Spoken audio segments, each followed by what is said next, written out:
안녕하세요. 저는 서울 사는 50대 여자입니다. 오늘은 제게 일어난 사연을 제보하려고 합니다.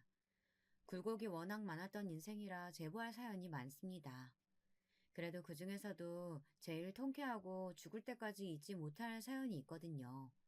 제 인생에 이런 날이 오다니 참 감회가 새롭게도 했습니다. 도대체 어떤 일이 있었길래 제가 이러는지 궁금하시죠? 그럼 바로 시작하겠습니다. 저는 고아로 자라서 부모님의 얼굴도 이름도 모릅니다.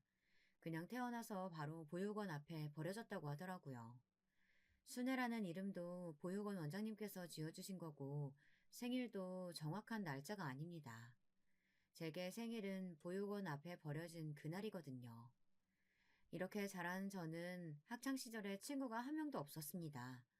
가난해서 위생도 별로였고 아무래도 또래랑 비교해서 많이 부족했거든요. 기본적인 생활 습관부터 시작해서 못 먹어서 몸집도 작았습니다. 교육이 부족해서 당연히 성적은 꼴찌였어요.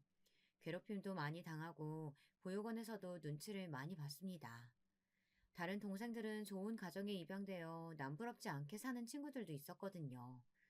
그런데 저는 고등학생이 되어서도 보육원에서 살았으니 얼마나 눈치가 보였겠어요.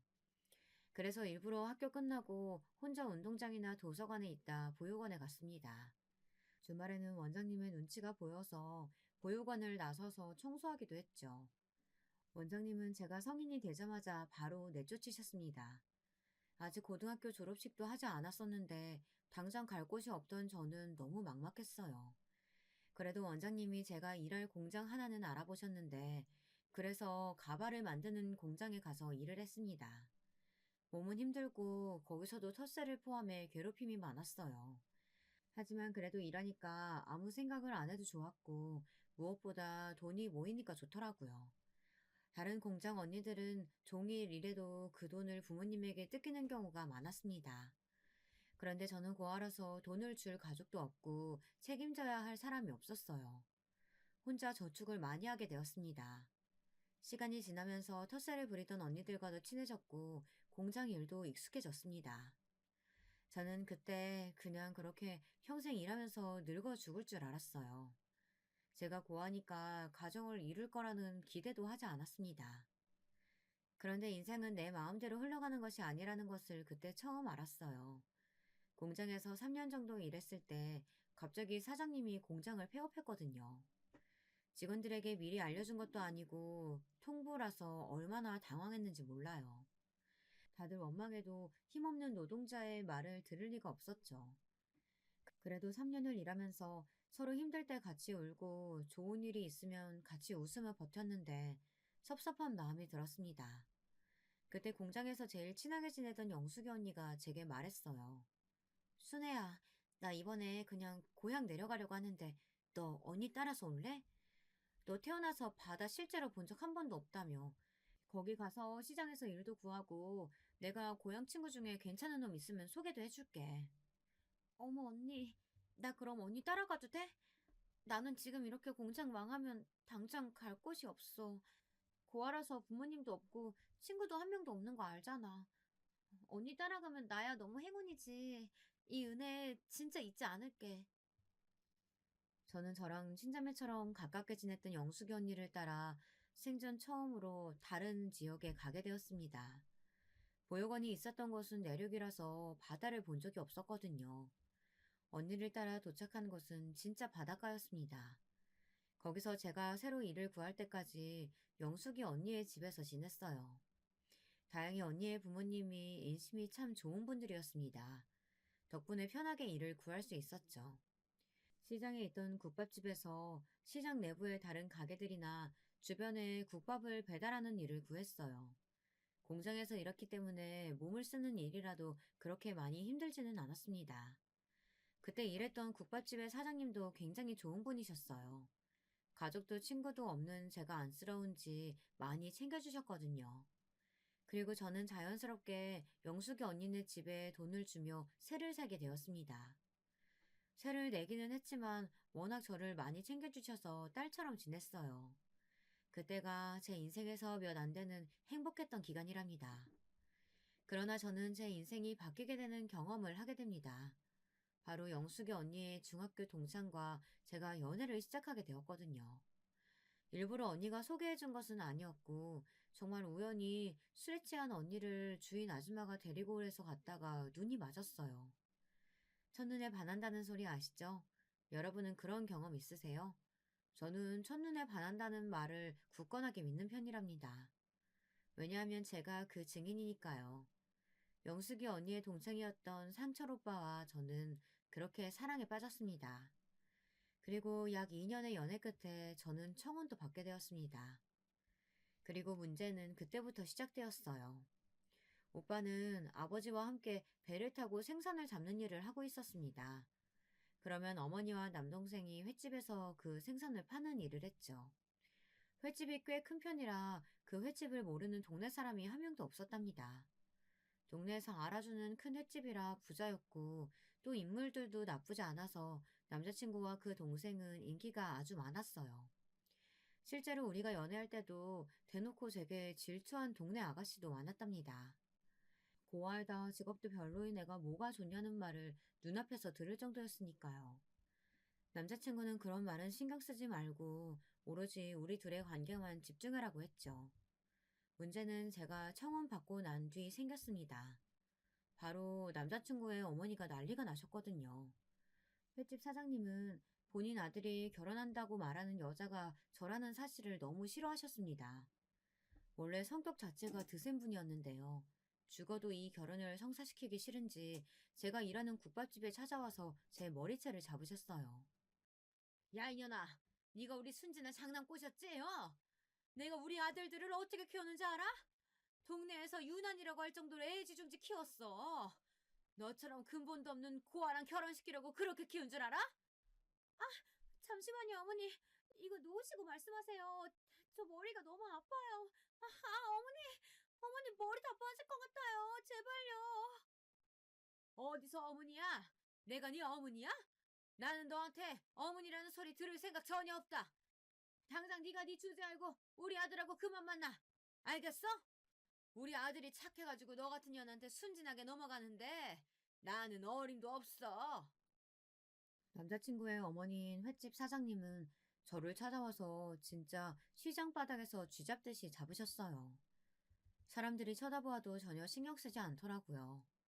오히려 보란 듯이 제게 근본도 없는 고아라는 소리를 지르며 머리채를 잡으셨습니다. 국밥집 사장님이 아무리 말려도 횟집 사장님은 덩치가 너무 좋아서 절대 밀리지 않더라고요. 결국 남자 셋이 달려들어 겨우 떼내게 됐습니다. 저는 그날 너무 어이가 없어서 영숙이 언니네 집에 가서 울면서 있었던 일을 말했어요. 그러자 영숙이 언니가 말하길 워낙 유난으로 동네에서 유명했다고 하더라고요. 특히 학생 때는 무슨 일만 생기면 학교에 와서 난리를 쳐 아들들이 외면했을 정도라고 했습니다. 그렇게 나대도 워낙 돈이 많으니까 다들 말을 못했던 거죠. 그 말을 들으니 저는 진지하게 헤어져야 하는 건가 생각했습니다. 그러나 그럴 수가 없었어요. 일단 남자친구와 저는 서로가 첫눈에 반했을 정도로 사이가 매우 좋았습니다. 아무리 횟집 사장님이 반대해도 오히려 우리의 사랑은 굳건해졌죠. 그리고 아주 결정적인 이유가 있었습니다. 바로 제가 임신했기 때문이었어요. 몸이 안 좋아서 병원에 갔더니 임신이라고 하더라고요. 지금과 달리 우리 때는 개인정보 보호라는 개념도 없었고 또 워낙 작은 동네에다 시골이라 소문이 매우 빨랐습니다.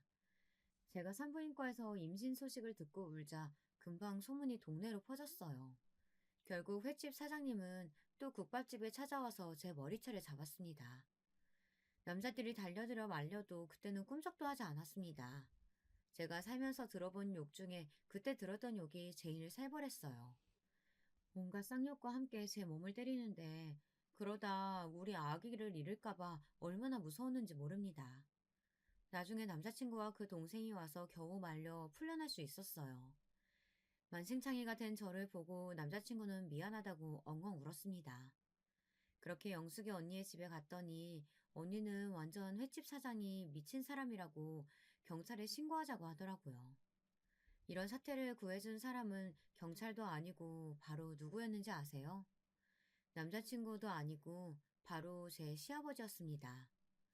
남자친구의 아버지가 그래도 본인 아들의 자식을 임신한 여자에게 어떻게 그럴 수 있냐고 하며 저를 받아주셨어요.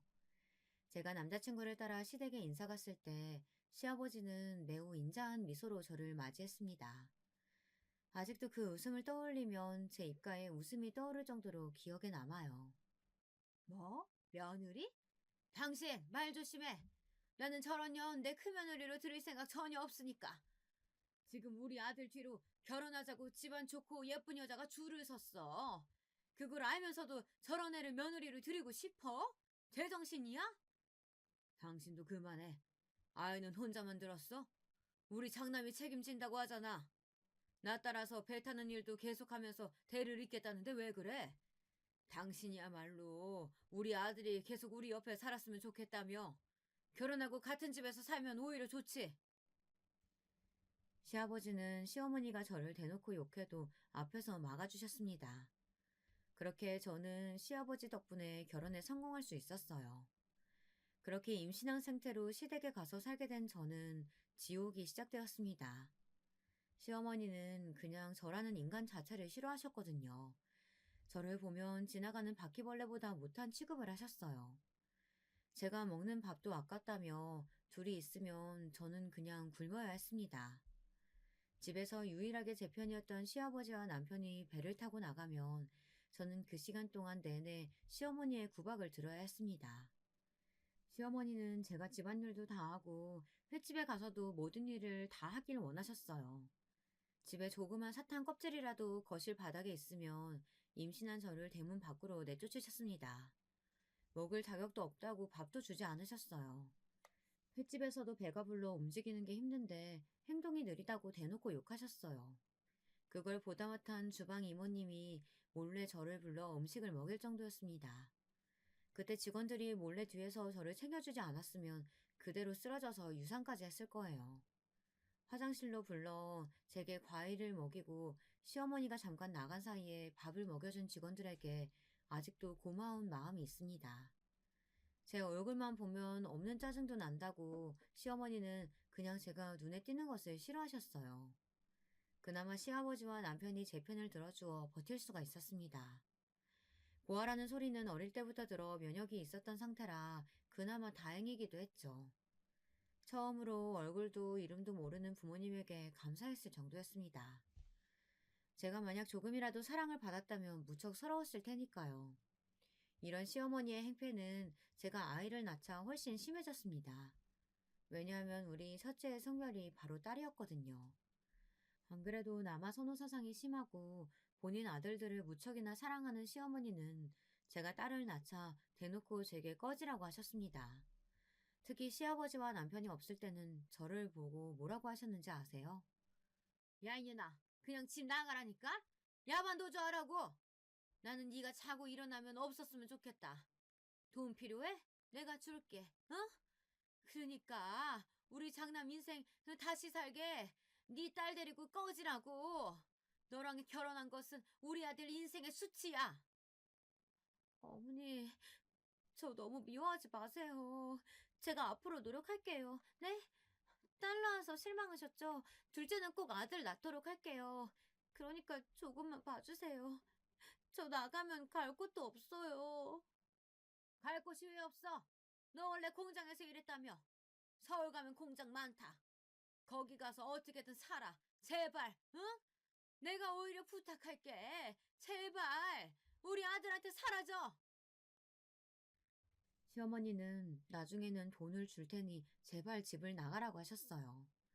이런 구박을 받는 상태에서 제가 안 나가고 버텼던 이유는 바로 시아버지와 남편 때문이었습니다.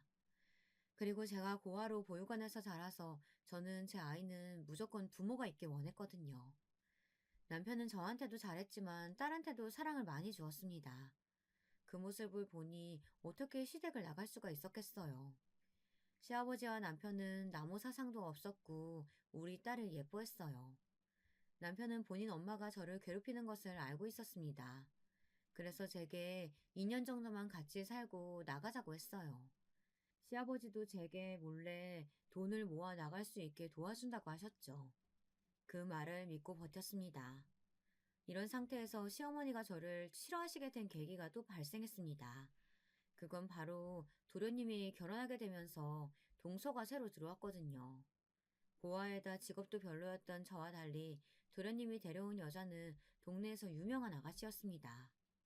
동서의 아버지는 시장에서 만두집을 하셨는데요. 그 가게가 너무 유명해서 사람들이 줄을 서서 사갈 정도였거든요. 당연히 돈이 많았고 시장에서 장사했기 때문에 이미 시어머니와 안면도 있는 상태였죠. 그 집의 딸이 도련님과 결혼한다고 하니 당연히 시어머니는 난리가 나셨습니다. 저는 국밥집까지 와서 머리채를 잡았는데 동서가 들어온다고 하니 직접 옷이며 가방이며 신발이며 사러 다니셨거든요. 그리고 같이 사는 저와 달리 도련님은 결혼하고 좋은 집에 살아야 한다고 부동산을 돌아다니면서 집을 알아보기 시작했습니다. 누가 봐도 입이 귀에 걸린 상태라 다들 한마디씩 건넬 정도였어요. 저는 그런 시어머니를 보며 서운하거나 그러지는 않았고, 그냥 제게 관심이 적으신 상태라 오히려 좋았습니다. 그러면서 내심 동서가 들어오면 친자매처럼 지내려고 했어요. 동서는 예쁜 외모에 맞게 꾸미는 것에도 관심이 매우 많았습니다. 매번 볼 때마다 옷이며 머리며 달라진 상태였거든요. 외동이라 사랑을 독차지하며 컸다고 하던데 확실히 그게 눈에도 보일 정도였습니다. 하지만 친해지고 싶었던 제 마음과 달리 동서는 저를 별로 좋아하지 않았어요. 처음부터 제게 쌀쌀맞게 행동해서 상처도 많이 받았습니다. 아마 고아에다 꾸밀 줄 모르는 제가 동서는 창피했나 보더라고요. 영숙이 언니에게 살짝 말하니 원래 부자에다 부족함 없이 자라서 성격이 사납고 자기밖에 모른다고 했습니다.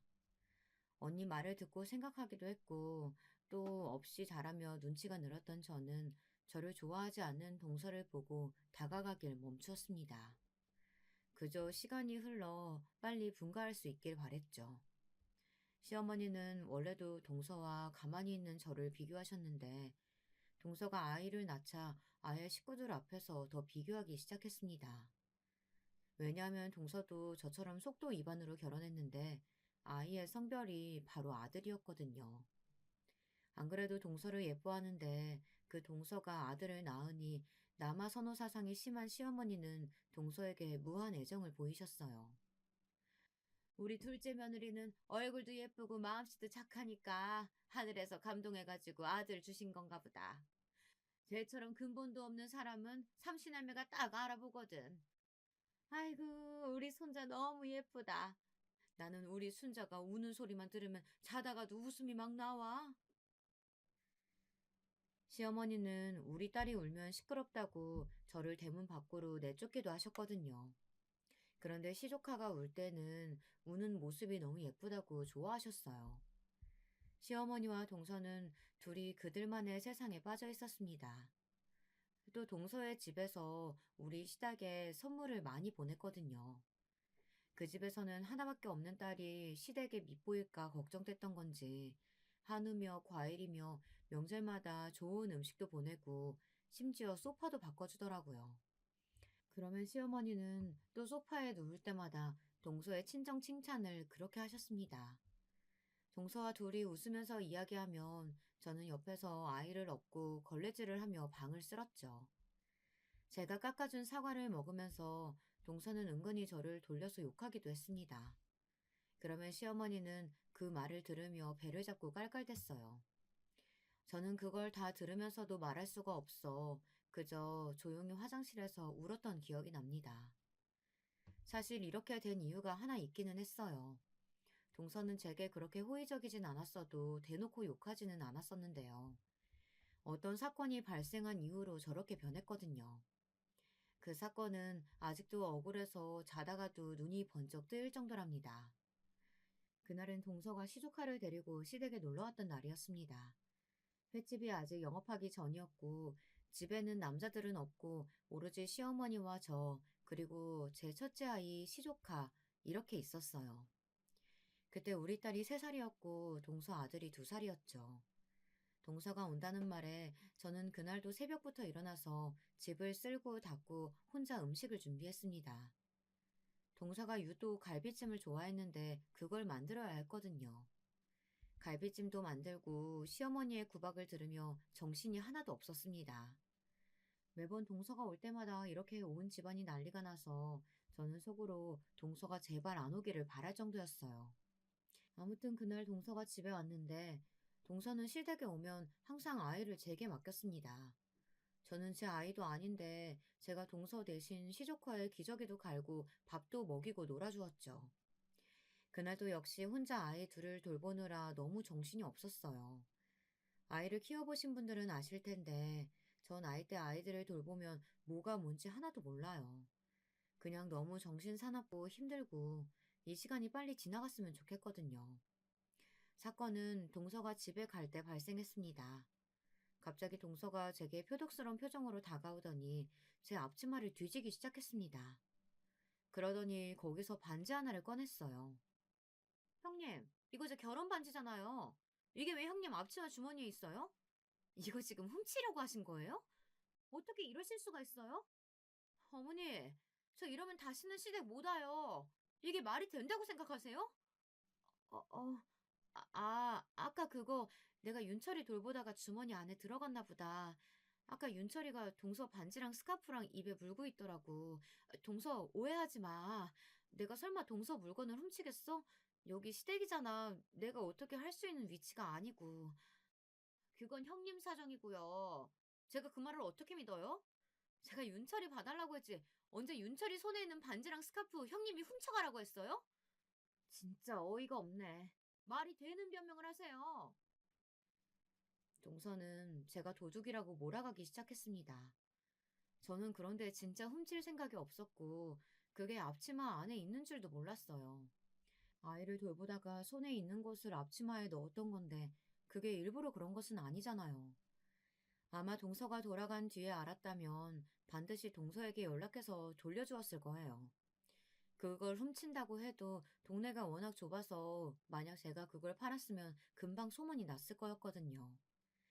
시어머니는 옆에서 당연히 제가 미쳤다고 등짝을 때리며 당장 사과하라고 난리였습니다. 동서는 표독스럽게 저 때문에 다시는 시댁에 못 오겠다고 난리가 났죠.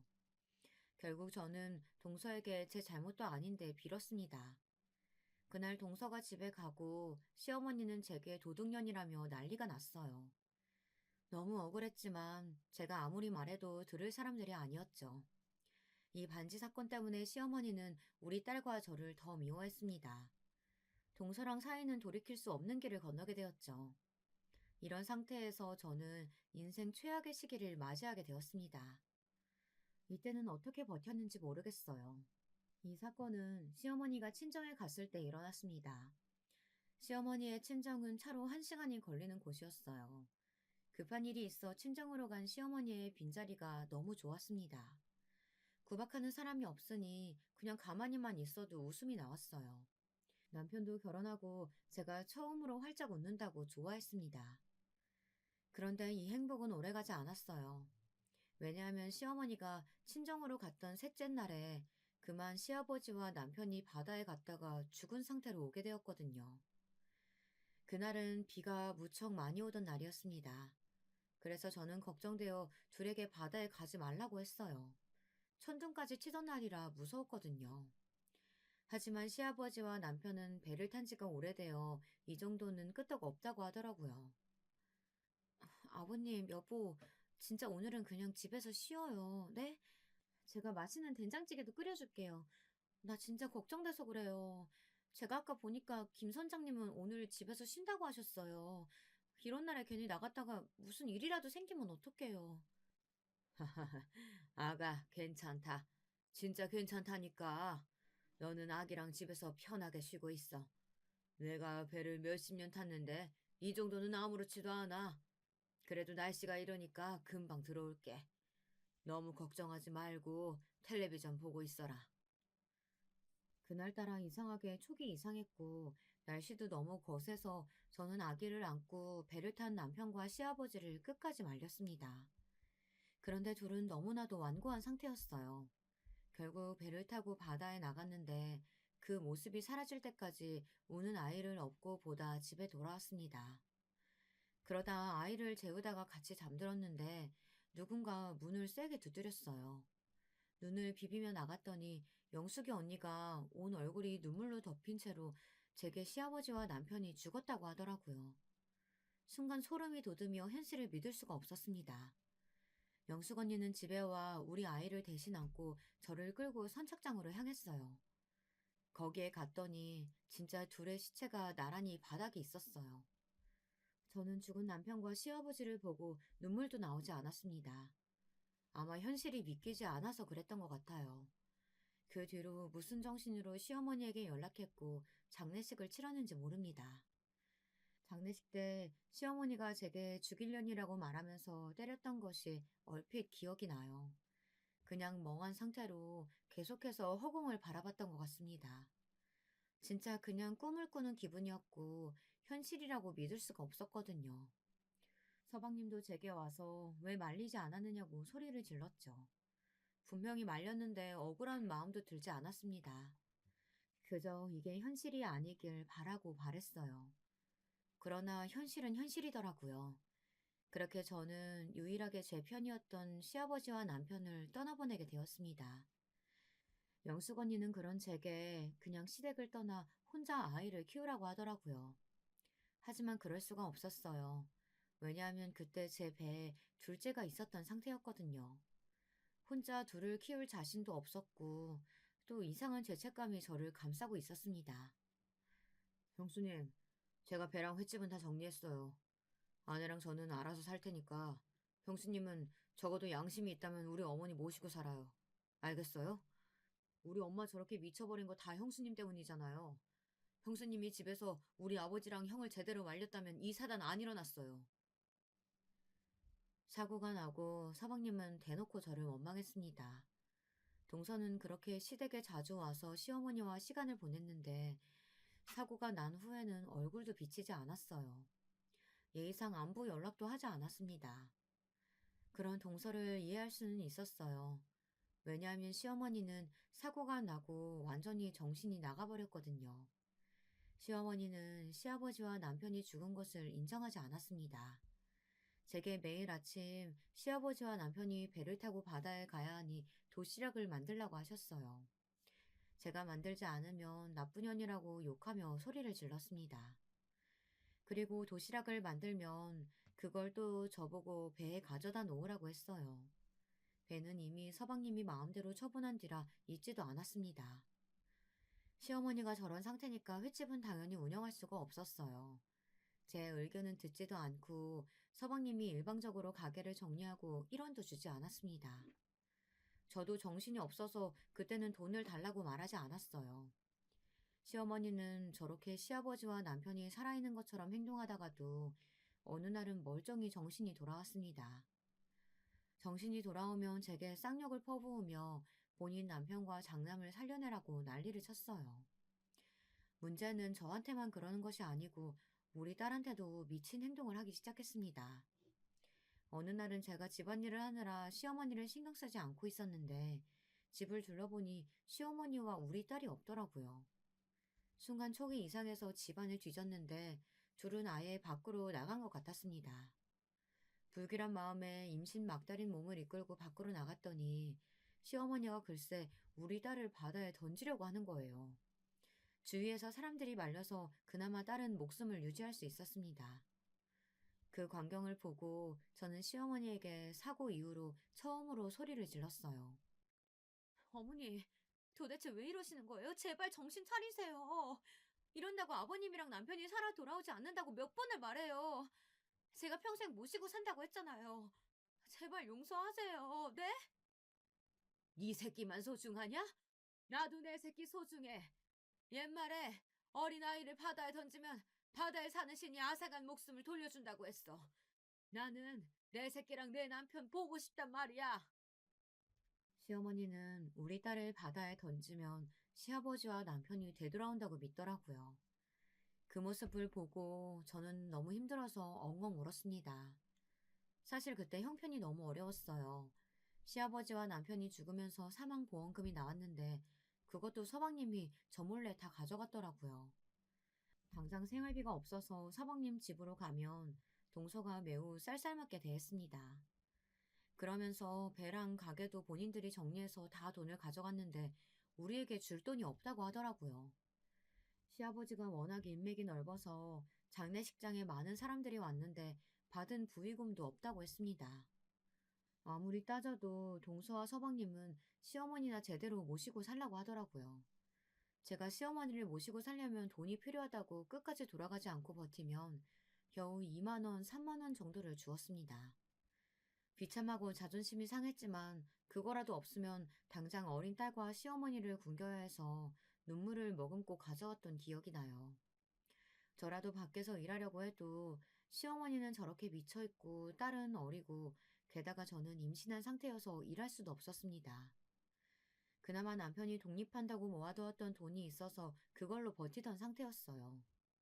하지만 그 돈이 전부라는 것을 아니까 있어도 쓸 수가 없더라고요. 만약 그 통장이 바닥나면 그때는 진짜 길거리에서 살아야 했으니까요. 이런 우리의 집안을 알고 마음씨 좋은 영숙 언니와 언니의 부모님이 음식을 자주 가져다 주었습니다. 피가 한 방울 섞이지 않았는데 도와주어 얼마나 고마웠는지 몰라요. 하여튼 저는 이런 시어머니를 모시고 살면서 출산까지 하게 되었습니다. 첫째 때는 남편이 옆에 있었는데 둘째 때는 남편이 없으니까 너무 서럽고 무서웠어요. 제 처지가 눈물이 나왔지만 정신을 똑바로 차려야 했습니다. 영숙이 언니에게 겨우 부탁해서 첫째를 며칠 맡길 수 있었는데요.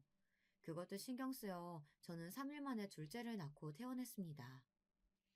아이가 둘이나 있으니 저는 사는 게 너무 힘들었습니다. 혼자 육아하고 집안일하고 시어머니까지 챙기느라 하루가 24시간이 모자랐고 몸이 한계인 것이 원망스러웠죠. 확실히 신생아가 있으니까 돈이 나갈 곳이 너무 많았습니다. 남편이 모아놓은 돈을 쓰는데 통장 바닥이 보이기 시작했어요. 저는 결국 시어머니와 아이들이 다 자는 새벽에 집을 나가 식당에서 설거지하는 일을 구하게 되었습니다. 이것도 결혼 전에 일했던 국밥집 사장님이 우리 집 형편을 알고 일부러 만들어준 자리였어요. 만약 이런 호의를 베푸는 분들이 아예 없었다면 저는 너무 괴로워서 견디지 못하고 바다에 뛰어들었을 것 같습니다. 아이들이 자라면서 유치원에 보내고 저는 그때부터는 미친 듯이 일하기 시작했어요. 시어머니가 정신이 오락가락해서 그걸 돌보는 것도 힘들었지만 더 힘든 것은 돈이 없는 현실이었거든요. 동서와 서방님은 딱 시아버지와 남편이 죽은 기일에 제사를 지낼 때만 시댁에 왔습니다. 1년에 한 번, 시조카를 보면 우리 아이들과 너무 비교가 되는 모습에 너무 슬펐어요. 우리 아이들은 돈이 없어 간식도 못 먹고 옷도 몇 벌로 돌려 입었거든요. 심지어 둘째는 아들이었는데 첫째인 딸의 옷을 입기도 했습니다. 시어머니는 제가 아들을 낳았는데도 제 배에서 나온 아이라고 우리 둘째를 미워했어요. 대놓고 둘째를 자꾸 바다에 던지고 본인 장남을 데려오겠다고 미친 짓을 또 하기도 했답니다. 동서는 그런 시어머니를 보면서 제게 뭐라고 했는지 아세요? 형님, 어머니 보면 참 안타깝기는 해요. 형님도 힘드시죠? 하지만 어쩔 수 없잖아요. 현실이 이런 걸 어떡해요. 그렇다고 어머니를 어디 요양원에 보내거나 그러실 건 아니죠? 그러면 벌 받아요.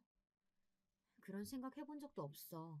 내가 어떻게든 시어머니는 끝까지 모실 거니까 동서는 그런 말 안 했으면 좋겠어. 우리가 얼마나 힘들게 사는지 알면서도 그래? 왜 갑자기 저한테 적대적으로 그러세요? 제가 형님이 그렇게 살라고 시켰나요? 저는 그래도 아이들은 죄가 없다고 생각해서 우리 아들이 쓰던 것도 형준이 주려고 가져왔어요. 저 같은 동서가 어디 있다고 그러세요? 동서는 1년에 겨우 한 번 보면서 볼 때마다 제 속을 긁고 갔습니다. 동서는 애초에 친정이 여유가 있으니까 아이에게 쓰는 것을 다 좋은 것으로 쓰고 있었어요. 저는 아무리 제가 힘들게 살아도 동서가 저렇게 저를 동정하면서 주는 것은 쓰기 싫었습니다. 그래서 동서가 집에 두고 가도 한 번도 쓰지 않았어요. 아이들이 크면서 저는 식당에서 일하고 그냥 동네에서 부업도 계속해서 했어요. 돈이 되는 일이라면 무조건 일단 하고 봤습니다. 이러면서 우리 아이들을 제대로 돌보지 못해서 너무 미안했죠. 특히 아이들이 자라면서 시어머니가 동네에서 미친 사람으로 돌아다니니까 놀림도 많이 받았거든요. 학교에 가면 친구들이 너희 할머니 이상하다고 놀려 아이들이 많이 힘들어했습니다. 물론 저도 시어머니의 저런 행동을 감당하는 것이 너무 힘들었어요. 만약 시간을 돌릴 수만 있다면 사고 전으로 돌아가서 어떻게든 시아버지와 남편을 막고 싶을 정도였습니다. 게다가 아이들이 중학생이 되자 시어머니는 치매까지 걸리셨어요. 치매에 걸려서 추운 겨울에 내복 하나만 입고 나가거나 한여름에 털옷을 입고 나가기도 했습니다. 시어머니는 치매에 걸리자 집 밖을 그렇게 나가셨는데요. 나가서 자꾸 동네 주민들에게 시비를 걸었어요.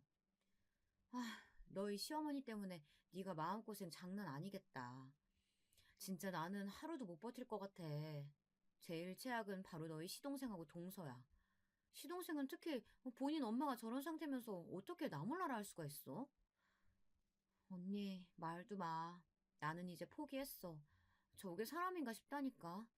본인 엄마를 저렇게 방치하는 게 말이 되냐고. 나는 그래서 이제 오죽하면 저런 미친 시어머니가 안쓰러울 지경이야. 그렇게 아들들을 사랑했는데 버림받았잖아. 제 유일한 지인인 영숙이 언니는 제게 틈만 나면 서방님과 동서를 욕했습니다. 서방님은 본인 엄마가 동네에서 어떤 취급을 받는지 알면서도 모른 척하기 바빴어요.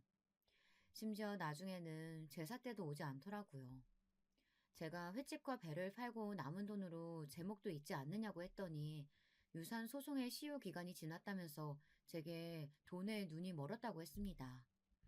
시어머니는 치매 걸린 뒤로 유난히 몸이 많이 아팠어요. 제가 서방님에게 그래도 병원비는 조금 내달라고 했는데 그것도 거절하더라고요. 그래서 저는 사랑하는 아들에게 이렇게 버림받는 시어머니가 안쓰러울 지경이었습니다. 이런 시어머니는 우리 아들이 고등학생이 되자마자 돌아가셨어요. 저는 하도 시어머니에게 당한 것이 많아 돌아가시면 마냥 기쁠 줄 알았는데요. 그것도 아니더라고요. 허무하고 허탈한 마음이 더 컸습니다. 제사 때 오지 않던 서방님과 동서는 그래도 시어머니의 장례식이라고 참석했습니다. 이번에도 제가 조금이라도 정신을 차리지 않으면 조의금을 죄다 뺏길 것 같아 눈에 불을 켜고 지켰어요. 그 모습을 보고 동서와 서방님은 돈에 눈이 멀었다고 또 그러더라고요. 그런데 황당한 일은 장례식 이후에 발생했습니다. 어느 날 제가 식당에서 일하고 집에 왔는데 딸과 아들이 울고 있었어요.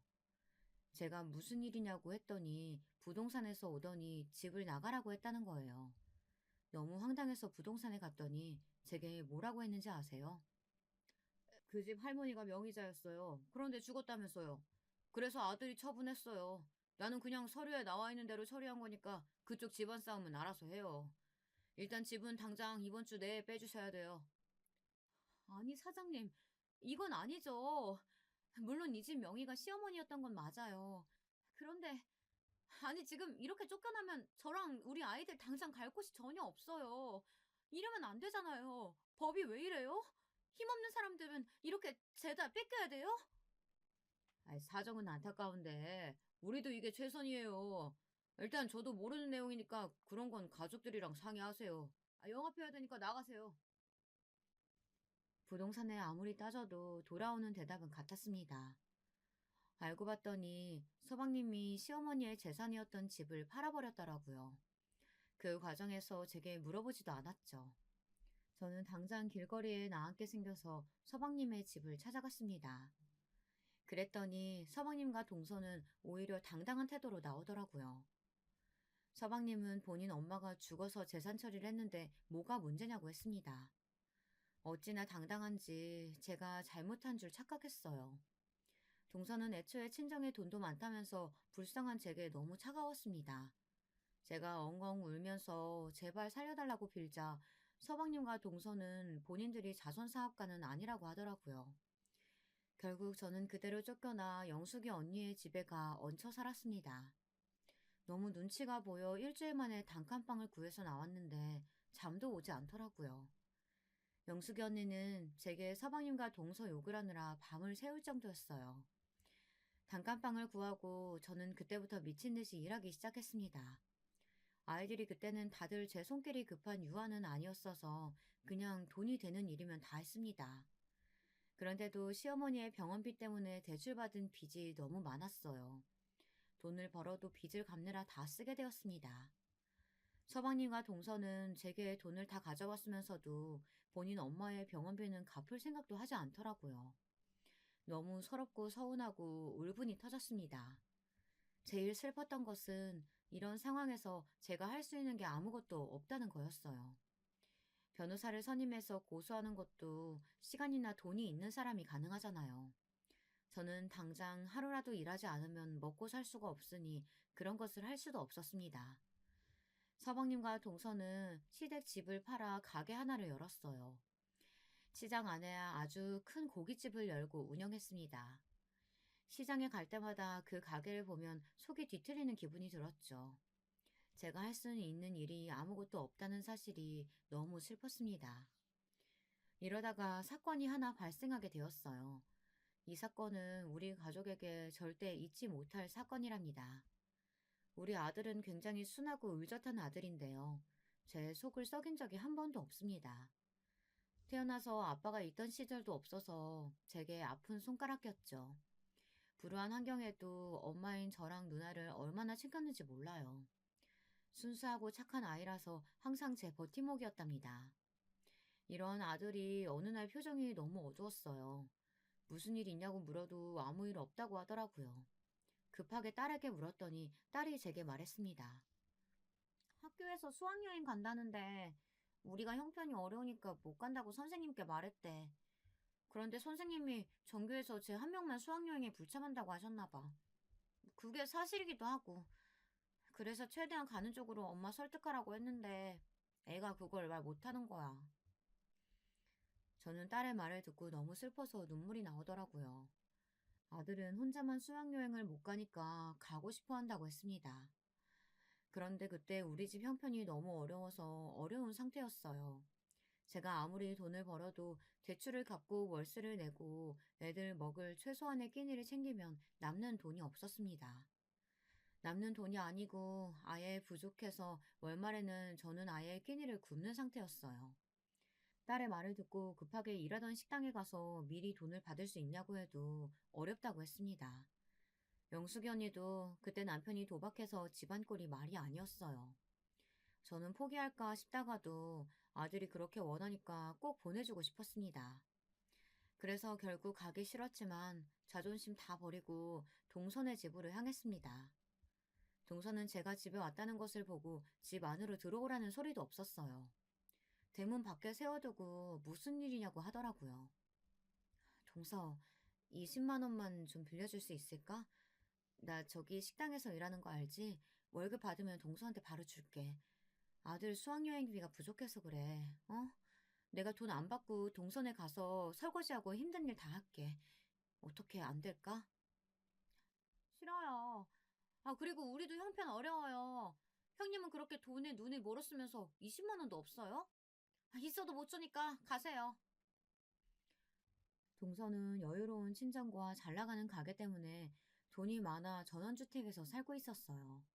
그런데도 돈이 없어 제게 못 준다고 하니까 울분이 터졌습니다.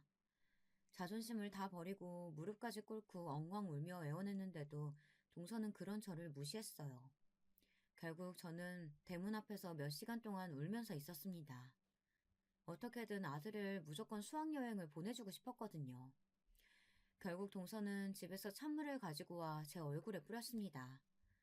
그러더니 경찰을 불러 저를 쫓아내더라고요. 이때 결국 우리 아들은 수학여행을 가지 못했어요. 저는 너무 속상해서 아들에게 미안하다고 하며 처음으로 아들 앞에서 눈물을 보였습니다. 제가 울자 아들도 같이 울더라고요. 딸까지 함께 셋은 끌어안고 반드시 성공하자고 다짐했어요. 저도 더 이상 이렇게 살고 싶지 않더라고요. 이 수학여행 사건은 특히 우리 아들에게 아주 큰 의미를 남기게 되었습니다. 아들은 원래도 공부를 잘하는 학생이었어요. 공부도 잘하고 성실하고 예의 바른 아이라서 선생님들께 칭찬이 자자했습니다. 이런 부족한 환경에서 키웠는데 잘 자라주어 얼마나 고맙고 미안했는지 몰라요. 아들을 볼 때마다 저는 하늘에 있는 남편에게 잘 보고 있느냐고 물을 정도였습니다. 남편은 아들을 보지 못하고 죽었지만 만약 하늘에서 보고 있다면 너무 흐뭇하게 웃으면서 봤을 거예요. 아무튼 아들은 수학여행 사건 때 제가 동서에게 당한 얘기를 듣더니 바로 다음 날부터 미친 듯이 공부하기 시작했어요. 원래도 공부를 꽤 잘하던 아이였는데 그 결과 전교권에 들기 시작했습니다.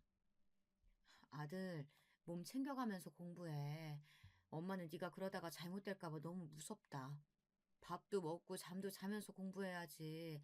이러다 쓰러지면 어떡해. 엄마는 너 없으면 못 살아. 알지? 엄마, 나는 절대 못 죽어. 내가 다 계획이 있거든. 쓰러질 일은 전혀 없으니까 엄마는 걱정하지 마. 나는 반드시 성공할 거야. 그래서 내가 다 복수할 거야. 아들은 반드시 복수하겠다는 일념 하나로 미친 듯이 공부했어요. 그 결과 학교에서 전교 1등을 하게 되었습니다. 저는 형편이 어려워서 그동안 해준 것도 없는데 아들이 1등을 하자 너무 기뻤어요. 영숙이 언니도 제게 아들 잘 둬서 부럽다고 했습니다. 학교에 진학 상담을 하러 갔더니 아들은 서울대에 갈 성적이 된다고 하더라고요. 믿을 수 없어서 몇 번을 물어봤는지 모릅니다. 선생님은 우리 아들이 성적도 좋지만 친구들과 사이도 좋고 선생님들에게도 예의 바르게 행동해 인기가 아주 많다고 했어요. 그 말을 듣고 저는 마치 하늘을 나는 기분이 들었습니다. 아들은 실제로 서울대에 입학했어요. 그리고 제게 어느 날 진지하게 말했습니다. 본인은 반드시 검사나 변호사가 되겠다고 했어요. 저는 아들의 그런 말을 듣기만 해도 좋더라고요. 아들은 대학생이 되어서도 놀지 않았어요. 오히려 고등학생 때보다 더 열심히 공부했습니다. 그리고 마침내 진짜로 본인이 그렇게 되고 싶어 했던 검사가 되었어요. 그리고 그때부터 미친 복수가 시작되었습니다. 아들이 검사가 되자 동네는 난리가 났습니다. 우리 가족이 워낙 사건이 많아 동네에서 다들 사정을 알고 있었거든요. 여유로운 부자였다가 단칸방에 살게 된 이후 동네에서 저를 불쌍한 눈으로 보는 동정의 눈이 얼마나 많았는지 모릅니다. 그때마다 비참하고 슬펐지만 일부러 더 열심히 일했던 기억이 나요. 아무튼 그런 집에서 검사가 나오니까 제가 지나갈 때마다 동네 주민들이 저를 붙잡고 축하한다는 말을 건넸습니다.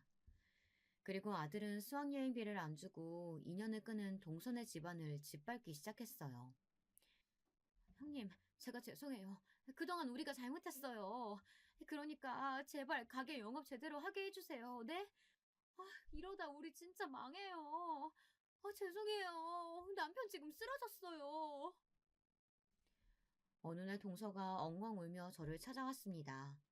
얘기를 들어봤더니 아들이 동선의 가게를 미친 듯이 털었다고 하더라고요. 하나부터 열까지 제가 되는 종목을 다 잡았다고 해요. 또 동서 가게가 잘 되면서 온갖 불법적인 일을 다 했거든요. 외국인 노동자들을 불법으로 채용하고 또 직원들 월급이나 이런 것도 꼼수를 썼다고 합니다. 동선의 가게에 유통되는 재료도 다 조사하고 그러니까 차츰 동선의 가게는 망하기 시작했어요. 조금이라도 연관되는 사람들을 죄다 소환해서 조사했거든요. 이러자 동선의 가게는 거래처가 다 끊겼고 소문이 나서 손님들도 더 찾지 않게 되었습니다. 그러자 서방님은 충격을 받고 쓰러지기까지 했죠. 이런 모습을 보고 딸은 제게 절대 용서하지 말라고 하더라고요. 어차피 저는 그렇게 착한 성격도 아니라서 죽어도 용서할 마음은 없었어요. 특히 저를 미친 듯이 괴롭히고 또 가장 어려울 때 외면했던 동서는 아들이 더 강하게 복수하길 바랬습니다. 결국 동서는 횡령과 사기 그리고 온갖 자잘한 불법까지 다 걸려서 가게를 접게 되었어요. 그리고 서방님은 교도소까지 들어가게 되었습니다. 그 과정을 옆에서 보면서 얼마나 통쾌했는지 몰라요. 아들은 본인이 이렇게 행동하고 싶어서 미친 듯이 공부했다고 하더라고요. 서방님이 교도소에 가고 동선의 집안이 망하는 것을 보고 저는 미련 없이 그 지역을 떠나 서울에 정착했어요. 그래서 지금은 아들 덕분에 제가 호강하면서 살고 있답니다. 요즘은 가끔 과거에 있었던 일들이 믿기지 않아요. 너무 힘들어서 생각하고 싶지도 않은 마음도 있습니다. 아무튼 이런 일들이 다 지나가고 저는 남편과 시아버지가 그렇게 보고 싶었어요. 우리 아들의 울음소리도 듣지 못하고 하늘로 갔지만 하늘에서 얼마나 뿌듯하게 보고 있을까요? 여러분, 제가 준비한 사연은 여기까지입니다. 다들 재미있게 들으셨다면 다행이에요. 저는 앞으로 남은 인생은 딸과 아들과 서울에서 행복하게 살려고 합니다. 남편과 시아버지 몫까지 열심히 살려고 해요. 제 사연 들어주셔서 진심으로 감사합니다. 여러분, 다들 행복하세요. 여러분, 두 번째 사연 시작하기 전에 좋아요, 구독 꼭 눌러주실 거죠? 그럼 두 번째 사연 바로 시작합니다. 안녕하세요. 너무 서러워 하소연할 곳이 없어 여기에다가라도 익명으로 제 사연을 남겨봅니다. 사는 게 어찌 이런 벼랑 끝에 매달려 있는 것 같은지 모르겠습니다. 참으로 허망하고 절망스러워 이대로 나뭇가지를 놔버려도 될까 생각하지만 그럼에도 하루하루 연명하듯 살아가고 있는 늙은이입니다. 모든 게 저의 죄였다면 죄였을까요? 부디 힘없는 늙은이의 하소연을 끝까지 들어주시면 좋겠습니다. 저는 어렸을 적 바닷가 근처 마을에서 새 오빠들과 함께 자랐습니다. 제가 집안의 막내였고 오빠들과는 터울이 많이 난지라 저를 퍽 귀여워해 주었어요. 물론 지금은 세상을 다 떠난 분들이시지만 그 당시 어린 시절 추억을 생각하면 참 가슴이 많이 애립니다. 아버지는 전국을 돌며 일을 하시는 분인지라 얼굴 보기 쉽지 않았지만 그래도 한 번씩 육지 냄새를 묻혀오는 아버지의 품이 그리도 따스할 수가 없었어요. 아버지가 그러시는 동안 어머니는 간단히 소일거리라시며 저희 사남매를 키우셨어요. 자라면서 오빠들이 어머니 일거리를 도와주기도 하고 장남인 첫째 오빠가 빨리 취업을 해 집안 살림에 큰 보탬이 되어 주었어요. 그런데 큰오빠는 사실 몸 한쪽이 불편했어요. 어린 시절에 소아마비를 앓고 나서 그 후유증으로 다리 한쪽이 틀어지신 게지요. 변형이 왔다고 해야 하나요? 저는 잘 기억이 안 나지만 오빠가 소아마비를 앓았을 적 어머니가 오빠를 업고 한약방이라면 한약방, 병원을 모두 옮겨 다니셨대요. 그 덕분인지 다행히 목숨은 건졌지만 오빠는 후유증으로 늘 절뚝거리며 걸었는데 동네 아이들은 고세를 못 참고 오빠를 향해 다리 병신이다, 다리 병신이 지나간다 하고 놀리곤 했어요. 저는 말 못하고 그걸 묵묵히 참고 있는 오빠가 불쌍하고 가여웠고요. 근데도 오빠는 그저 바보처럼 웃으며 괜찮아, 얼른 집에 가서 어머니 도와드리자 하고 제 손을 잡고 집으로 가시곤 했어요. 오빠는 화도 안 나? 쟤네들이 저러는데 내가 확 혼내줄까? 아니야, 오빠는 화나는 거 없어. 오히려 다리가 이 정도라도 되니 걸을 수 있어 다행이지. 동네 아이들이 돌을 던져 다리 한쪽이 깨지고 돌아와도 슬픈 기색 없이 늘 이렇게 말하던 오빠. 오빤 제겐 정말 바보같이 착한 오빠였어요. 먹을 게 별로 없던 집안에서도 늘 저 먼저 먹으라며 챙겨주고 동생들 힘든 거 없는지 살펴주고 그런 오빠의 모습을 좋게 본 가게 사장님이 다행히 오빠를 취직시켜 주신 거죠. 착한 사람은 어떻게든 복을 받는다고 저는 그 믿음을 오빠를 통해 배웠어요. 자라나는 동안 저는 꽤 말괄량이에 그저 뛰어다니고 노는 거 좋아하는 계집애였는데요. 오빠들은 그런 제게 공부를 해야 한다고 말했어요. 특히 둘째 오빠가 잔소리꾼이었는데요. 누굴 닮았는지 모르겠지만 둘째 오빠는 제가 뭐 조금만 잘못해도 엄하게 혼을 내곤 했어요. 그리곤 학생이면 공부라는 본분에 충실해야 한다고 저를 어떻게든 책상 앞으로 앉히곤 했죠. 오빠, 난 세상에서 공부하는 게 제일 싫어요. 안 할래. 너 공부 안 하면 뭐 할 건데? 학교에서 숙제 내준 거 펴봐. 얼른 안 해? 다정한 첫째 오빠와는 달리 조금 무서웠던 둘째 오빠의 꾸지람에 어쩔 수 없이 연필을 들긴 했다만 저는 교과서를 펴놓고도 늘 꾸벅꾸벅 졸기 일쑤였습니다. 그리고 첫째 오빠가 그런 제 몸 위에 조용히 이불을 덮어주고 나갔지요. 오빠들에 대한 기억 같은 것들은 아마 오늘 하루 종일 풀어도 모자랄 거예요. 오빠들이 차려준 따뜻한 밥상, 가끔은 듣기 싫은 잔소리까지. 이 모든 것들은 추억이란 아름다운 이름으로 제 마음속 가장 안락한 곳에 자리 잡고 있으니까요. 우리 어머니 역시 고생이란 고생은 많이 하신 분인데요. 우리 사남매 우애가 좋아 자신은 별로 힘든 게 없다 말씀하신 분이지만 어찌 그 삶이 쉬우셨겠어요. 홀로 자식 넷을 낳고 남편은 타지에 나가 돈을 벌고 기댈 곳은 본인밖에 없으셨을 텐데 지금에야 어머니 마음을 다 이해하지만 그때 전 너무도 어려 그런 것들을 미처 헤아리지 못했습니다. 저희 집은 아버지가 타지에서 돌아오시고 어머니와 함께 일을 하시며 가정 형편이 많이 피었어요. 또 오빠들이 줄줄이 취업하고 돈을 버니 집안엔 먹을 것들이 넘쳐났죠. 그게 저는 너무도 좋았어요. 국민학교 졸업하고 중학교에 입학할 당시엔 저희 집이 꽤 잘 산다는 소문이 났던지라 아이들 사이에서도 어깨가 으쓱거렸죠.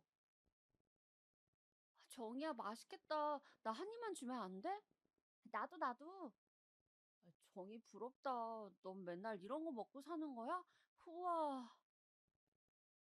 가끔씩 아이들이 계란이며 햄이 들어간 제 도시락을 탐낼 때도 있었는데, 그럴 때면 선심 쓰듯 한 입 주며 유복해진 형편을 즐기고는 했습니다. 그러나 집안이 흥하는 것도 망하는 것도 한순간이더군요. 사건의 발단은 저희 큰오빠였어요. 큰오빠가 가게에서 공장으로 일자리를 옮겼는데, 큰오빠 말로는 사무직이고 기계를 만지는 일이 아니라 할 수 있는 거라 했어요. 근데 어느 날 오빠와 같이 일하는 동료가 집 문을 두드리더군요.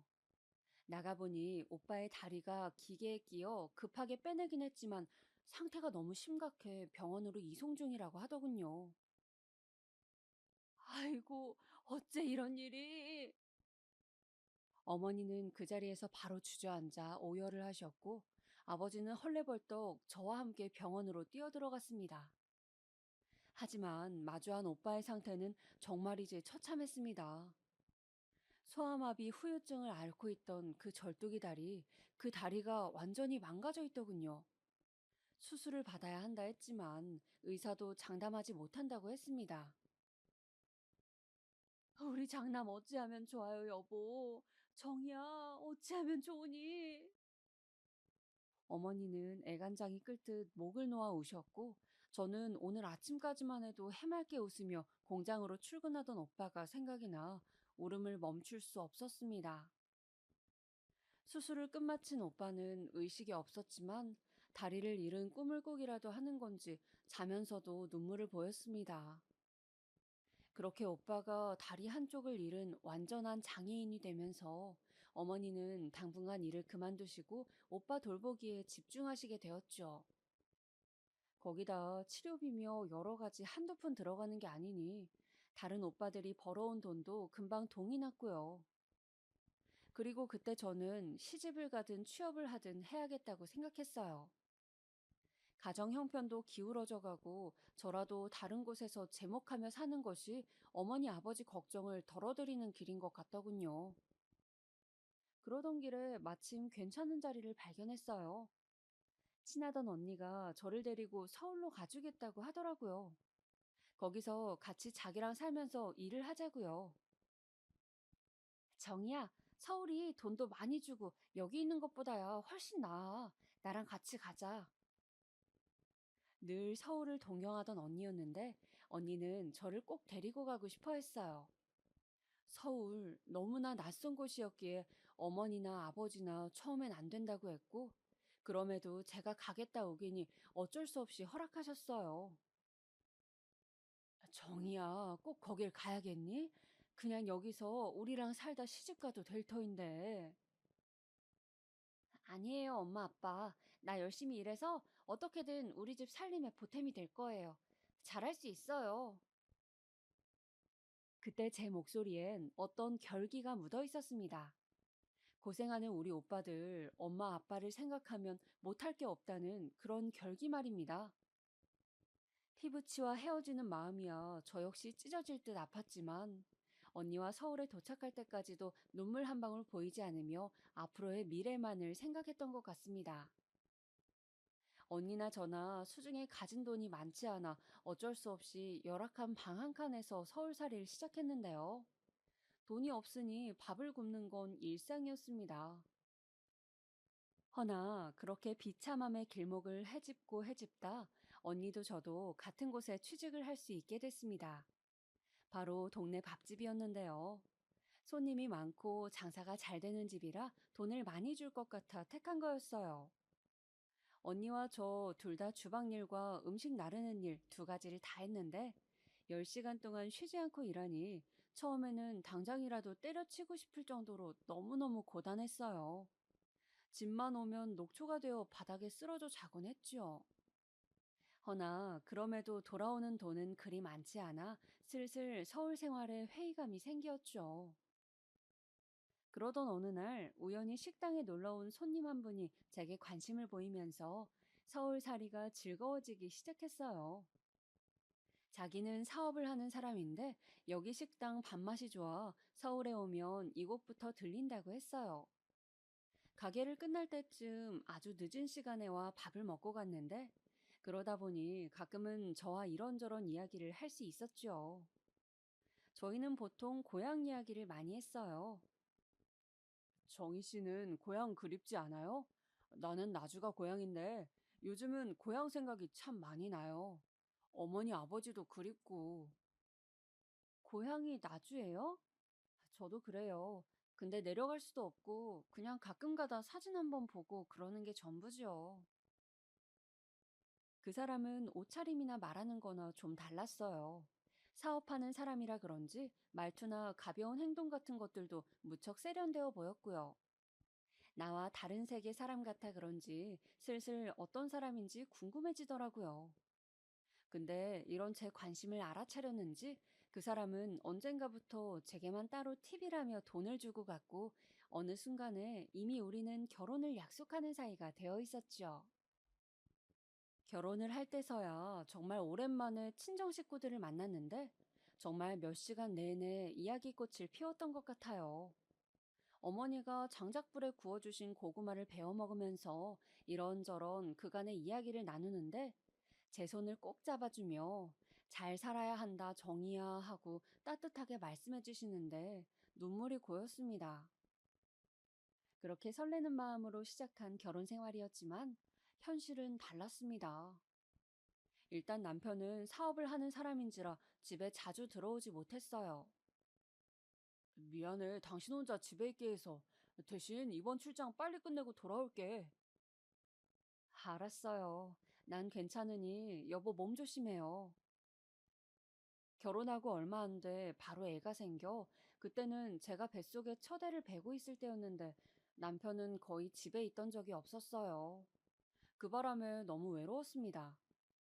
남편은 사업이 잘 돼 이때를 놓치면 안 된다며 나중을 생각해서라도 자기가 더 열심히 일해야 한다고 했고요.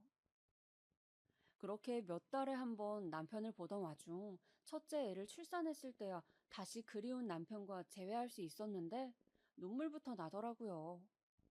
그리고 그간 참고 있었던 저는 남편에게 한 가지를 부탁했어요.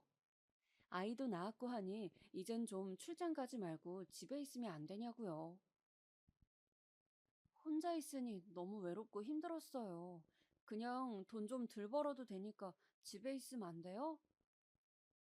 근데 남편은 제 말에 길게 한숨을 내쉬더니 그건 안 된다고 하더라고요. 자기가 그러면 우리 집 살림은 누가 책임지냐면서요. 그러더니 그리 외로우면 시댁에 들어가 사는 게 어떻겠냐 말하더라고요. 시댁을요? 우리 부모님이 애기도 잘 봐줄 거고 당신도 잘 대해줄 거야. 전번에 어머니가 당신 들어오는 게 어떻겠냐고 말씀도 꺼내셨어. 시부모님이 그때까진 무섭고 불편한 존재였기에 그건 좀이라고 말하며 말끝을 흐렸지만 남편은 자기 자리를 그렇게라도 메워주고 싶은 건지 제게 계속 시댁에 들어가 살라 말했어요.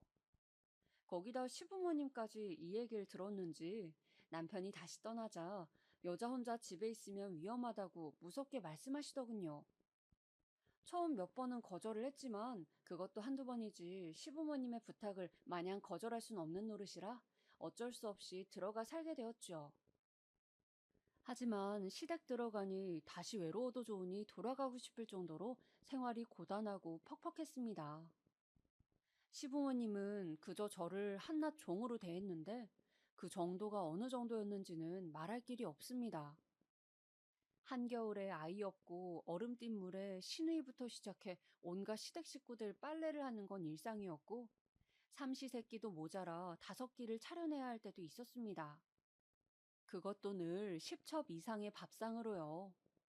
남편 집안이 여유로웠기에 따로 일하시는 아줌마도 있었는데 시어머니는 며느리가 되어서 그럼 놀고 먹을 생각이냐며 엄하게 호통치시곤 하셨습니다.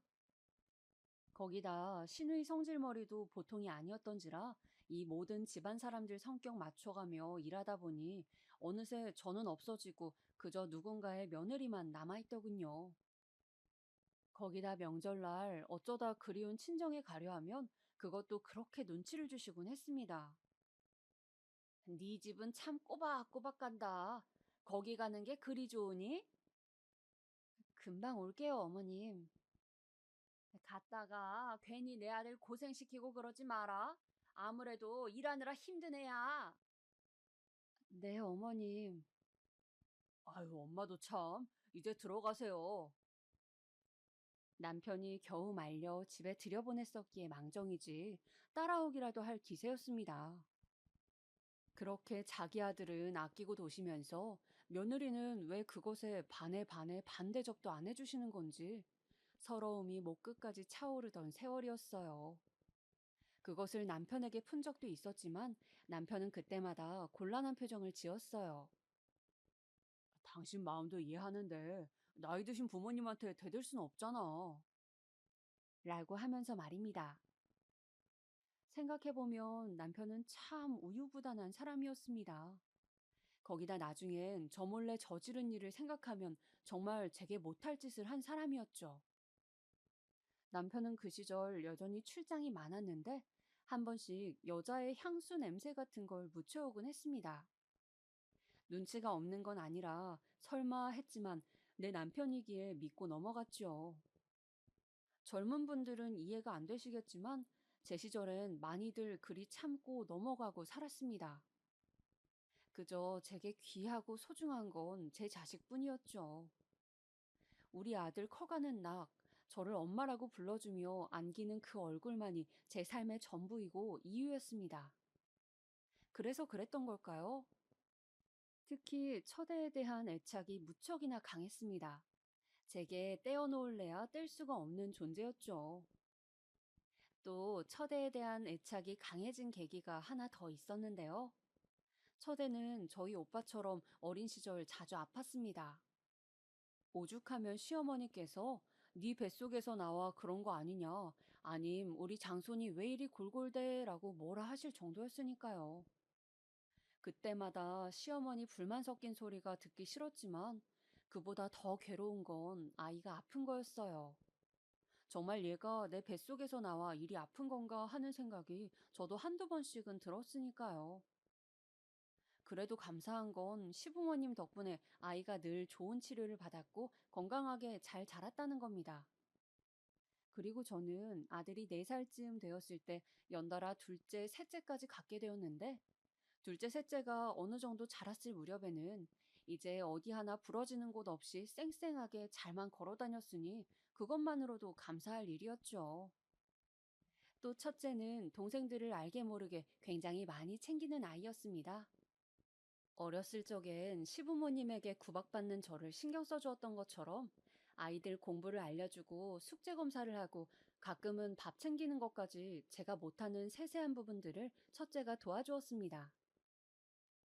윤재야, 항상 엄마가 우리 윤지한테 고마운 거 알지? 아니에요. 내 동생들이니까 내가 챙길게요. 제가 고맙다는 말을 하면 자기 동생이니 챙기는 게 당연하다고 말하는 첫째는 바로 이런 아이였습니다. 근데 어느 날 아이를 키우다 보니 조금 충격적인 일이 생겼죠. 저는 아직도 이 일을 잊지 못합니다. 둘째 아들과 셋째 딸이 이런 말을 하더군요. 그날은 첫째 생일이었습니다. 시부모님이 장손 생일상이라고 한가득 차리라길래 정신없이 일을 하고 있었는데 둘째 아들이 와선 갑자기 첫째에 먹을 케이크를 설거지통에 버리는 겁니다. 너 이게 뭐 하는 짓이야? 에그머니나 이거 아까워서 어떡해? 엄마는 왜 형만 이뻐해? 그게 갑자기 무슨 말이야? 할머니도 장손이라고 맨날 형 입에만 좋은 거 넣어주고 좋은 옷 사주고 나랑 윤영이 얘는 맨날 찬밥 신세잖아. 엄마 모르겠어? 뭐라고? 그렇게 생각했어, 너네? 전혀 생각지 못했던 부분이었습니다. 둘째 아들이 제게와 그런 말을 늘여놓는데 그제야 이 집의 관심이 장손인 첫째에게 많이 가 있었다는 걸 실감했죠. 어미로서 너무 죄스럽고 아이들에게 미안했습니다. 미안하다. 엄마는 미처 몰랐어. 그냥 너희가 형이랑 잘 놀고 형도 잘 따르길래. 미안해. 엄마가 앞으로는 더 신경 쓸게. 알았어. 약속해 대신. 이젠 형만 이뻐하지 않기로. 다행히 아이들이 그 후에 마음을 풀어주었지만 그 뒤로 저는 작은 거 하나에도 신경 썼던 것 같습니다. 시부모님의 관심이 첫째에게만 가지 않도록 사랑이 공평하게 느껴지도록 말입니다. 다만 저는 바뀔 수 있어도 시부모님은 그러실 분들이 아니었기에 할머니가 형만 이뻐하는 건 할머니의 잘못된 생각이야. 알지? 그건 너네가 이해해줘야 해. 라고 말을 덧붙이곤 했습니다. 어찌됐건 이후론 둘째와 셋째 모두 엇나가지 않고 잘 자라 첫째를 따라 명문대에 들어갔고 시댁에서 그 모든 비용을 지원해 주셨죠. 이때까지만 해도 저는 고달팠지만 그래도 자식들 바라보며 산 세월 아깝지 않다고 생각했습니다. 외려 잘 자라줘 고맙다고 생각했어요. 그런데 불행은 한순간에 찾아오는 것이더라고요. 시작은 남편이었어요.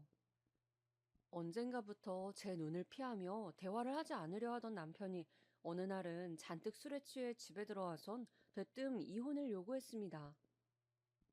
야, 우리 이제 살 만큼 살지 않았냐? 그만 이혼하는 게 어떠냐? 여보, 그게 갑자기 무슨 소리예요? 이혼이라뇨, 갑자기 무슨? 나 사실 같이 살고 싶은 여자가 생겼다. 미안하다, 정말. 나도 많이 생각해봤어. 근데 더는 안 될 것 같아. 우리 이만 갈라서자.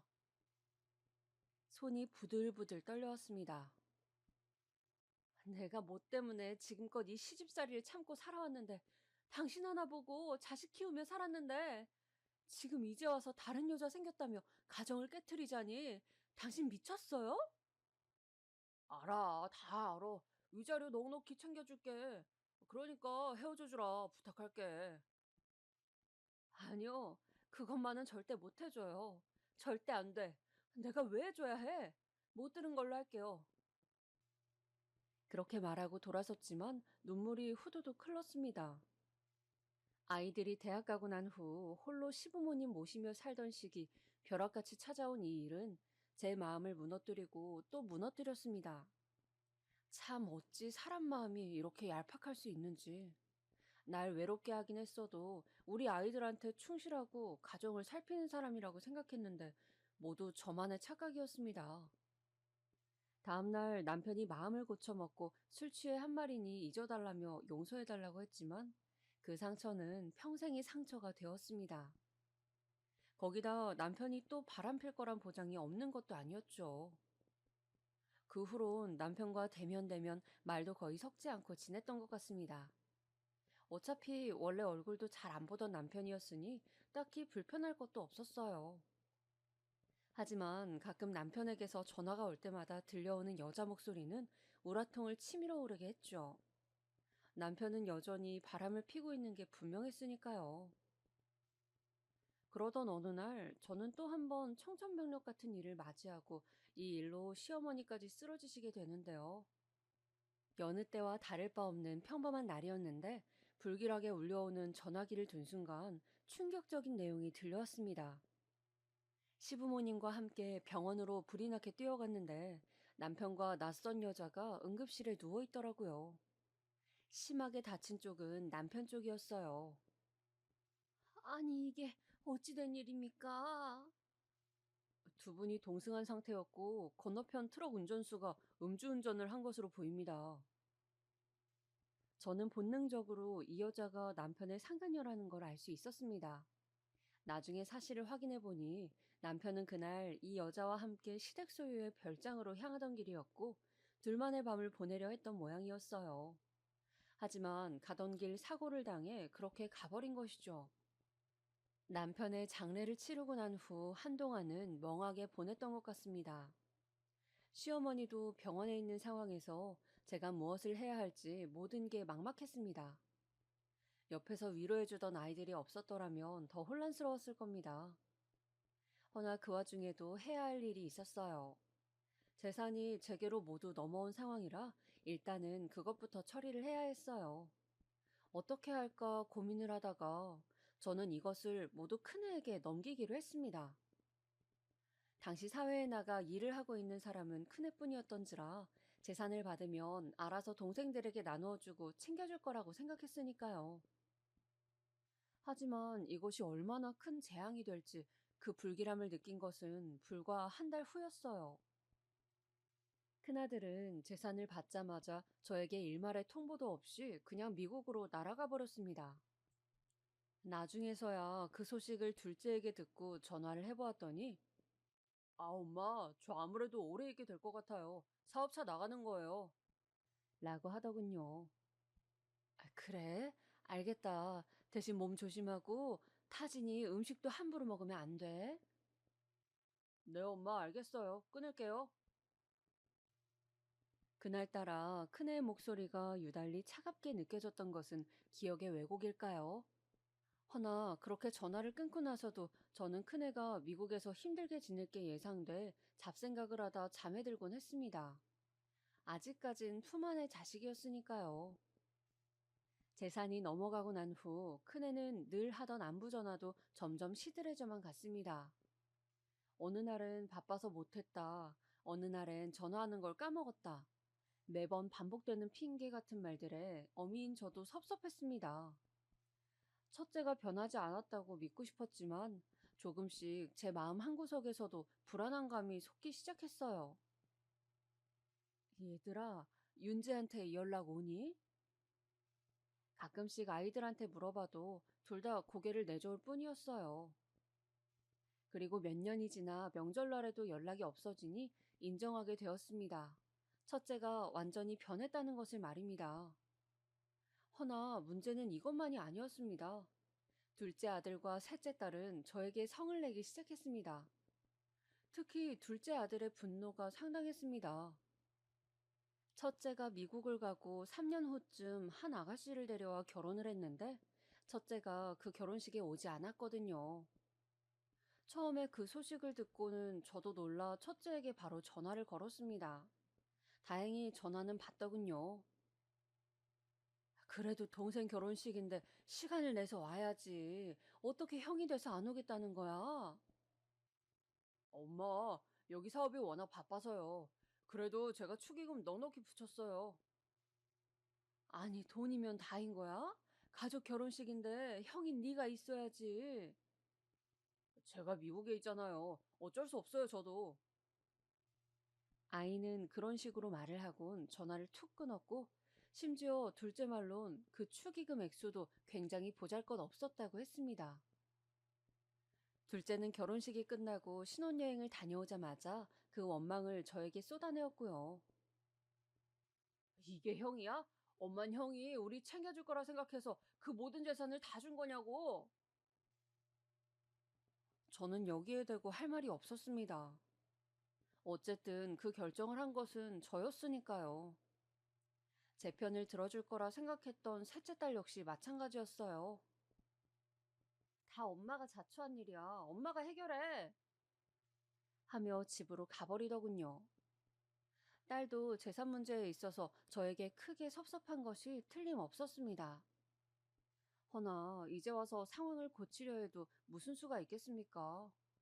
저도 첫째에게 당한 입장인데 정말 잠도 안 오고 첫째에 대한 원망만이 차올랐습니다.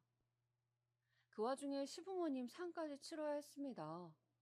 시부모님께서 재산을 제가 아닌 시누이 쪽에 모두 넘겨주셨던 터라 늦은 나이 식당에 나가 일을 해야 했고요. 받아주는 것도 없어 식당에서 설거지를 시작했는데 하루에도 몇 번씩 신음소리가 나오곤 했습니다. 잠을 자다가도 몸이 아파 깨곤 했고요. 어떻게든 살아보겠다고 한 일이었지만 고된 시집살이가 끝나니 이젠 또 다른 고생길이 열리는구나 싶었습니다. 거기다 아이들은 이제 더는 저를 보고 싶어 하지도 않았어요. 제 생일날에도 찾아오지 않고 이대로 연을 끊기라도 할 작정인지 어쩌다 명절날 한번 찾아와도 밥 한 끼 먹고는 그냥 가더라고요. 엄마가 미안하다. 내가 잘못했다. 그러니 마음 풀어다오. 언젠가는 애들을 불러놓고 이렇게 빌기도 했지만 둘 다 쎄한 반응이었어요. 물론 제가 잘못한 것이긴 했지만 한편으로는 애들에게 섭섭했지요. 하나뿐인 부모에게 이렇게까지 해야 하나 싶어 말입니다. 그런데 그런 저를 셋째 딸이 집으로 불러 이런 이야기를 하더라고요. 엄마 기억나? 둘째 오빠가 첫째 오빠 케이크 버렸던 거. 그날 엄마가 우리한테 미안하다 그랬잖아. 기억나지, 그럼. 그날은 왜? 그날 할머니가 둘째 오빠 불러놓고 얼마나 매질을 했는지 몰라. 장손한테 그랬다고. 감히 형한테 그랬다면서 말이야. 엄마한테 말하지 말라며 나까지 혼을 내는데 얼마나 기가 막히던지. 그런 일들이 어린 시절에 너무 많았어. 모래알같이 너무 많아서 헤아릴 수가 없을 정도라고. 솔직히 엄마한테도 오빠만 아픈 손가락이었잖아. 거기다 나는 계집애라고 아무도 관심 가져주지도 않고. 그러니 우리가 이러는 거 엄마도 이해해줘야 한다고 생각해, 난.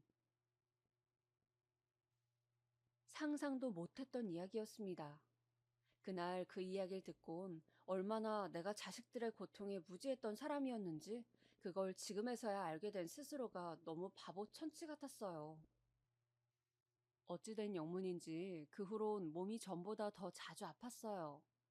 마음의 병이 몸으로 옮겨간 건지 찬바람이 조금만 불어도 감기에 걸렸고 기침도 멎지 않았어요.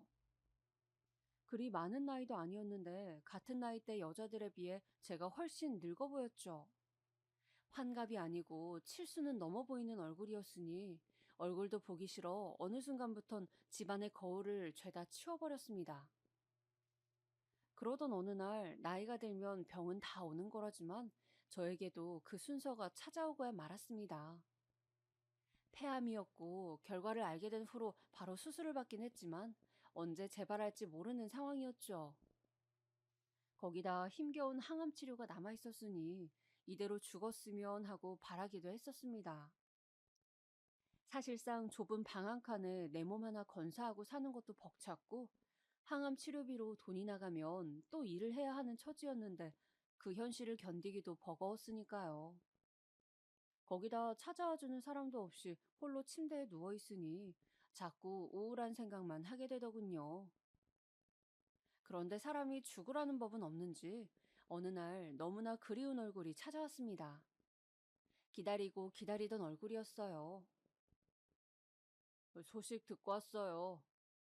아휴, 일단 저희 집에 있으면서 치료 받으세요. 바로 내 자식들 둘째와 셋째였습니다. 둘째는 무척이나 못마땅한 얼굴이었지만 일단 모시겠다며 저를 데리고 집으로 향했습니다. 자식들이 나를 원망하지 않고 받아준 것만으로도 고마워 저는 아무 말 없이 눈물을 흘렸습니다. 완전히 용서해준 거라고 생각지 않았지만 갈 데 없는 부모를 내버려두지 않았다는 사실 하나만으로도 감격스러웠어요. 그런데 그 와중에 며느리 얼굴이 눈에 밟혔습니다. 며느리는 내내 불만스러운 얼굴로 입술을 툭 내밀고 있었거든요. 아무래도 저를 데리고 오는 걸 며느리는 많이 반대한 모양이었습니다. 허나 그걸 생각할 겨를도 없이 집에 도착하니 아들이 기막힌 소식을 하나 전해주더군요. 엄마, 첫째 형 한국 들어온 거 알아요? 나도 몰랐는데 윤영이가 그러더라고요. 근데 웃긴 게 형한테 어제 가서 돈 좀 빌려달라 했더니 뭐라는 줄 아세요? 자기 돈 없대요. 그러면서 그 비싼 아파트는 어떻게 산 건지. 그리고 앞으로 자기한테 돈 빌려달라고 할 거면 연 끊잖아 뭐라나. 나는 진짜 형 이런 모습 볼 때마다 이가 갈려요. 그랬니? 아들이 그 말을 하는데 저절로 고개가 숙여지더군요. 죄인이 된 것 같아서요. 며느리는 옆에서 대놓고 한숨을 푹 쉬며 고개를 절레절레 흔들고 있고요. 그때부터 느낌이 썩 좋지 않았습니다. 역시나 둘째네 집에서 살게 되니 또 다른 고생길이 기다리고 있더군요. 둘째 며느리 때문이었어요. 둘째 며느리가 성격이 강했습니다. 그리고 둘째에게 들은 이야기가 있어서인지 저를 대놓고 싫어했어요. 처음에는 제가 항암 치료로 힘들어하니 별 얘기를 못했지만 몸이 좀 나아지자 이것저것 부탁하기 시작했습니다. 어머니, 저 오늘 잠깐 일 나가봐야 하니까 저녁 좀 만들어 놔주세요. 그러실 수 있죠? 그래. 언제 돌아올 거니? 그것까지 알아서 뭐 하시게요? 몰라요. 저녁 늦게나 되어서 와요.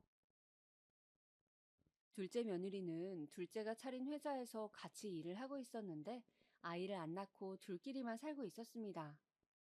저야 당연히 손주가 하나라도 있는 게 좋았지만 나에게 원망 많은 자식이 그런 선택을 하겠다는데 반대할 수도 없었죠. 아무쪼록 처음에 저녁 차려달라 부탁했을 땐 내 손으로 지은 밥 아들이 먹고 며느리가 먹는다는데 최대한 잘해주고 싶었어요. 힘든 몸 이끌고도 이것저것 반찬을 만들고 국찌개 끓여서 꼭 상에 내어놓고 그랬어요. 근데 어느 순간부터는 며느리 부탁이 무리하게 늘어가더군요. 제가 감당치 못할 정도로 말입니다. 어머님, 빨래는 하셨죠? 빨래 꼭 하셔야 해요. 지금 해야 내일 마르니까요. 그리고 밥 드시면 설거지 꼭 하시고요. 몸이 다 나은 것도 아닌데 모든 집안일을 저에게 맡기니 퍽 힘들었습니다. 그래서 언젠가는 아가야, 빨래 정도는 네가 해줄 수 있니? 내가 아직 움직이는 게 불편해서. 라고 하니 말은 없었지만 기분 나쁜 내색을 보이며 회사로 출근하더군요. 그 뒤로부턴 부탁하는 것조차 눈치가 보였습니다. 그리고 둘째 애들 회사가 어려워지면서 아이들의 짜증이 더 심해져 갔습니다. 일이 많은 건 상관없었지만 더 힘들고 괴로웠던 건 둘째 며느리와 아들의 태도였어요. 어느 날 맛있게 저녁을 차려 내놓았는데 둘째 며느리가 코를 쥐어싸며 들어오더군요. 이게 도대체 무슨 냄새예요? 어머니, 청국장을 끓이실 거면 창문이라도 열어놓으셔야죠. 아유, 냄새 정말. 아유, 많이 심하니? 나는 그냥 너희가 청국장을 좋아한다고 해서. 아유, 어머니도 참 기어이 일을 버리신다니까. 다음부턴 청국장 끓이지 마세요. 다른 것도 저희 잘 먹으니까. 그래, 알았다. 미안하다. 나 잠시 슈퍼 다녀오마. 아들도 저를 한심하게 보는데 순간 너무 비참해지더군요. 아들 며느리 먹이겠다고 열심히 끓인 게 후회가 되면서 괜스레 내가 왜 여기서 이러고 있나 싶었어요. 눈물이 나올 것 같아 그날은 영하의 날씨였지만 얼른 잠바를 걸치고 나와 오갈 데 없는 거리를 정처없이 방황했습니다. 셋째 딸에게 전화라도 해볼까 싶었지만 반기지도 않을 것 같아 그냥 공원 벤치에서 몸을 웅크리고 추위에 떨다 돌아왔죠. 여기서 끝이 아니었어요. 아이들이 회사 사정이 어려워지면서 생활비를 팍 줄여야겠다, 어째야겠다, 저들끼리 이야기를 나누더니 그러더라고요. 어머니, 앞으로 야채 사는 거 마트 말고 재래시장 이용하세요. 여기서 버스 타고 가면 있으니까. 아시겠죠? 저희 지금 무지 빠듯해요. 재래시장을? 거긴 멀지 않니? 이 동네가 아닌 걸로 아는데. 지금 우리가 그런 거 따질 형편인 줄 아세요? 한 푼이라도 싼 거 먹어야 한다고요. 저도 뭐 이러고 싶겠어요? 아휴, 정말. 그리고 돈도 돈이지만 재래시장 물건이 훨씬 싱싱하고 좋아요. 이렇게 우리 마음을 몰라주신다니까, 여보. 엄마, 이 사람 말 들으세요. 재래시장이 싸요. 거기 걸로 음식 해주세요. 사실 재래시장 왕복 1시간 반은 걸리는 거리였고, 아무리 버스 타고 다니는 거리였지만 그 짐을 다 들고 다니기엔 저도 힘에 부쳤습니다. 근데 애들이 사정이 어렵다 하니 뭐라 할 수가 없겠더군요. 그래서 일주일에 2번씩 왔다 갔다 하며 장을 보고 다녔어요. 확실히 몸이 안 좋은 상태라 그런지 집 앞 계단을 오르자마자 숨이 가빠오는데 그걸 보던 경비 아저씨가 안쓰럽다며 아유, 바로 5분 거리에 마트 이용하지 하며 짐을 들어주더라고요. 그래도 둘째가 형편 나아질 때까지만 재래시장을 이용하면 된다 했기에 그 시기를 꼭 참았습니다. 그러던 어느 날이었어요. 아침에 어머니, 저 오늘 배추전이랑 호박전 먹고 싶으니까 해놔주세요. 라고 둘째 며느리가 부탁하더군요. 원래 하려던 먹거리가 있었는데 며느리가 부탁을 하니 시장에 가야 했습니다. 근데 전날 먹은 게 체했던 건지 재래시장으로 가려는데 배가 너무 아프더라고요. 오늘 저녁거리를 만들려면 사긴 사야 하는데 도저히 무리였습니다. 그래서 고민하는데 옆집 아줌마가 마트 야채도 싸다며 거기 걸 사라고 하더라고요. 그 말에 저는 오랜만에 마트에서 편하게 장을 보고 집으로 돌아왔습니다. 그리고 요리를 하고 있던 찰나 아이들이 평소보다 일찍 도착했어요. 그때 일이 벌어졌죠. 둘째 며느리가 식탁에 있던 영수증을 발견하고는 냅다 소리를 지르더군요. 어머니, 장난하세요? 지금 마트 이용하신 거예요?